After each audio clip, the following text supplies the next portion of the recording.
आजकालच्या पालकांना अनेक वेळेला प्रश्न पडतो की आपल्या मुलांना अभ्यासाला कसं बसवायचं.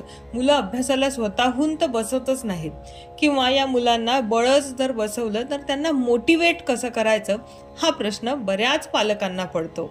आता या प्रश्नाचं उत्तर आपल्याला पुरातन काळामध्ये लिहिलेल्या या सुभाषितामध्ये अतिशय माफक शब्दात सांगितलेलं आहे.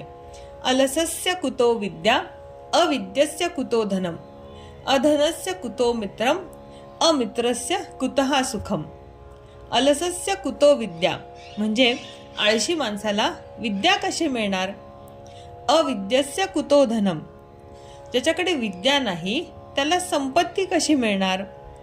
अधनस्य कुतो मित्रम म्हणजे ज्याच्याकडे संपत्ती नाही तर त्याला मित्र कुठून मिळणार. आणि सगळ्यात शेवटी सुभाषितकार इथे म्हणत आहे की अमित्रस्य कुतः सुखम, ज्याच्याकडे मित्र नाहीत त्याला सुख कसे मिळणार. म्हणजे बघा हा प्रवास कसा दिलेला आहे. म्हणजे जर आधी आळशीपणा केला तर विद्या नाही मिळणार, जर विद्या मिळाली नाही तर संपत्ती कशी मिळणार. जर तुमच्याकडे संपत्ती नसेल तर तुमच्या आजूबाजूला लोक नसतील, त्यामुळे तुम्हाला मित्र कसे मिळतील. आणि ज्याला मित्र नाहीत त्याला सुख कसे मिळणार.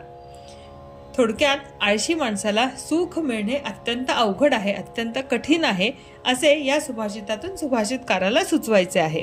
त्यामुळे पुढच्या वेळी तुम्हाला जर वाटलं की तुमचा मुलगा अभ्यास करत नाहीये तर त्यावेळी त्याला हे सुभाषित नक्की सांगून बघा.